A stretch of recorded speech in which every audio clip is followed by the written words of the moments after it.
Assalamualaikum warahmatullahi wabarakatuh. Pernah nggak sih kalian mikir kenapa masyarakat bisa tertata rapi, kadang juga penuh konflik?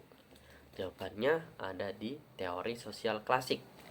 Di video ini kita bakal bahas 4 tokoh penting, yaitu Auguste Comte, Karl Marx, Emile Durkheim, dan Max Weber. Yuk kita mulai. Yang pertama adalah Auguste Comte.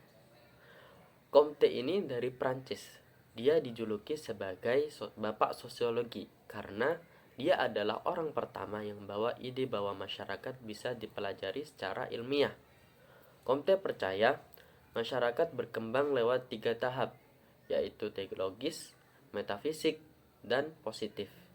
Singkatnya, dari percaya hal mistis, lalu filsafat, sampai akhirnya pakai ilmu pengetahuan.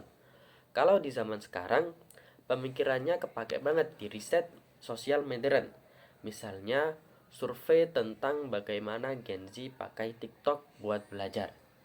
Itu contoh nyata teori positivisme ala Comte. Tokoh kedua yaitu Karl Marx. Dia lahir di Jerman, hidup di tengah gempuran revolusi industri. Marx melihat masyarakat terbagi jadi 2 kelas, yaitu pemilik modal alias bourgeois dan pekerja alias proletar.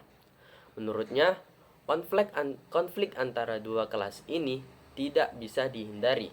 Justru, konflik inilah yang bikin masyarakat berubah. Contoh modernnya gampang banget. Lihat isu driver ojol atau kurir yang protes ke perusahaan aplikasi besar. Itu persis seperti teori konflik Marx, pertarungan antara yang punya kuasa dan yang kerja di bawahnya. Sekarang kita masuk ke Emile Durkheim, profesor sosiologi pertama di dunia. Durkheim bilang masyarakat tuh kayak tubuh manusia. Setiap bagian punya fungsi penting.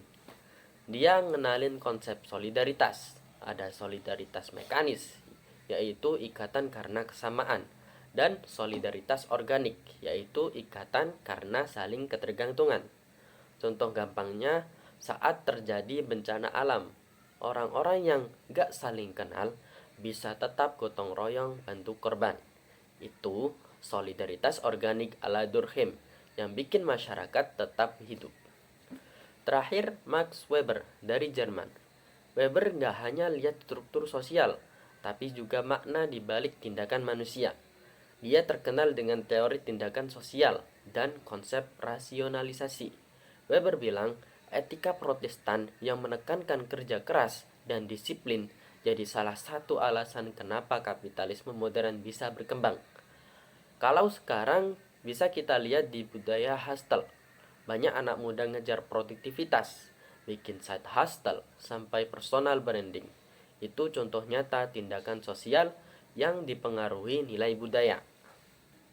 Jadi, 4 tokoh klasik ini, Comte, Marx, Durkheim, dan Weber, walaupun hidup lebih dari 1100 tahun, ide-idenya masih kepake buat memahami masyarakat kita hari ini. Dan dari riset ilmiah, konflik kelas, solidaritas, sampai budaya hustle, semuanya sudah dibahas sejak lama. Sekian dari video ini, sampai jumpa di video berikutnya.